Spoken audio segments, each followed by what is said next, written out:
Now, after a 10-year hiatus, the Miss Black Kentucky USA Scholarship Pageant is back and better. The organization celebrates the talent, scholastic achievement, and commitment of service of Kentucky's finest young women, all while empowering Black women through pageantry. So earlier this month, 15 women graced the stage from all across Kentucky to win one of 3 titles within the organization. And today I'm here with the winners and the woman that made the whole thing possible. So welcome, ladies. How are y'all doing? I'm doing amazing. Oh, I'm so happy to see you all. I'm so happy for y'all to be here. I know we've been in conversations about this for a little bit. So first, can you all introduce yourselves? Tell me your name, your title. My name is Ariel Simone Thompson, and I am Miss Black Kentucky USA. Hi, my name is Dominique Joy Thompson, and I am Mrs. Black Kentucky USA. Hi everyone, my name is Nia Franklin, and I am Miss Black Kentucky USA Talented Teen. And I'm Dr. Ashley Anderson, and I'm the Executive Director of the Miss Black USA Scholarship Pageant.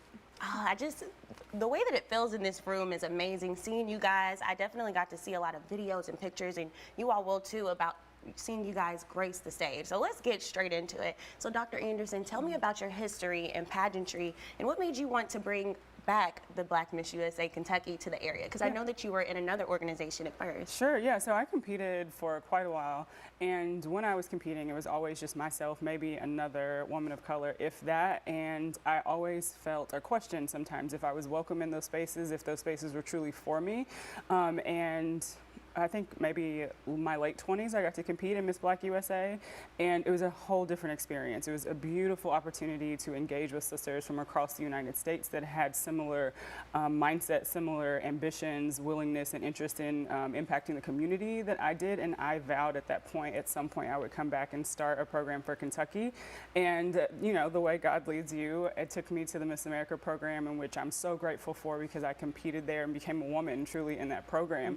But I knew that it was time. It was time to do something for us, and I think in all the things that have been going on in our world, especially in our community, it was a way for me to use the skills that I've amassed over the last decades of competing to actually pour into the Black women in our community. So I can imagine it was a full circle moment. What was it like bringing this to fruition? Yeah, they will tell you I cried all weekend. Yes, she did. I mean, like, just sitting there seeing all of the beauty, seeing everyone being able to be unapologetically themselves, to not worry about if they're too dark or their hair was too curly or too big, just to be who they are, and for that to be celebrated and appreciated and adored. That was amazing to me. I think that was my favorite part about seeing all the pictures. I mean, you all have natural hair like me, and our hair can do anything. We can wear it short, we can wear it straight, curly, and seeing that as of all different complexions, competing all beautiful is amazing. So tell me, what was it like competing? What was that experience for you guys?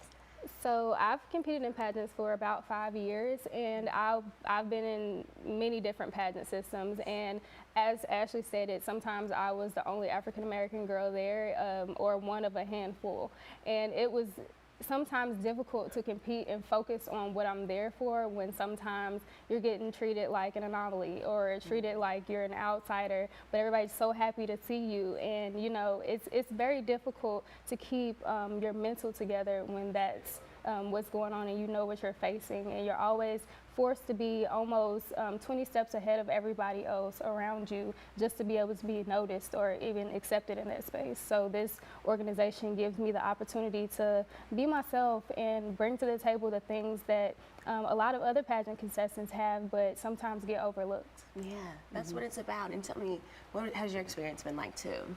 My experience has been really, really great. Coming into this pageantry, I actually said no 3 times. Really? Because of my age. I am 42 years old. My birthday was just yesterday. Actually, I'm 43 now.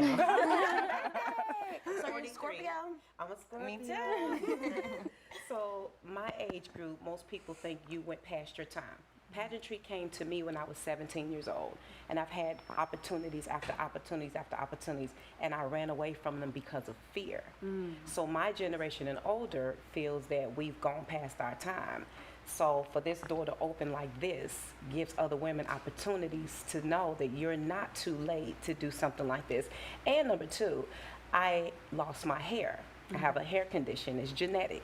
So a lot of young girls and older women feel like, you know, hey, I don't have the hair, I don't have that look.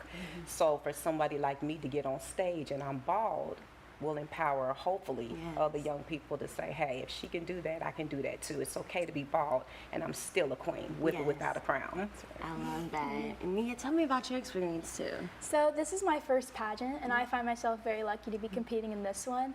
I also said no a few times because it was just out of my comfort zone. I'm not used to like getting dressed up and putting on makeup, but this amazing lady right here told me I had to do it and pushed me out of my comfort zone, and I'm so glad I did. My experience was very good. Everyone was really welcoming, and you just really got brought into the circle, and it was an amazing thing to experience. Yes, I can only imagine. So tell me, I know important conversation we've been having all throughout years and really the past 2 years is representation. So tell me, why is representation important, especially in this realm, in the pageantry community?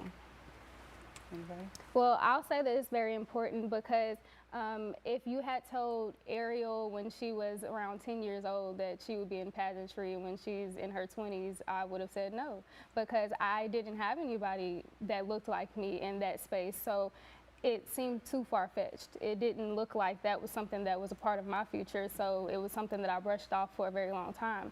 But as I grew and understood how important representation is, I said, I don't care if there's anybody else that looks like me. I'm gonna fight for this spot, and I'm gonna fight for everything, for everybody around me that may not have that opportunity, so they can one day have that opportunity. That's amazing. I'm so excited that you are here. I'm so excited for this representation, one on the show, in the pageant. And I know that you all are going to be taking applications pretty soon in February, Yes. top of next year. So I just want to let everybody know, if you're interested in learning more about the Miss Black Kentucky USA organization, you can head over to their website at missblackkentuckyusa.com. And if you're interested in competing next year, they'll start their application process February 1st. You don't want to miss out on that.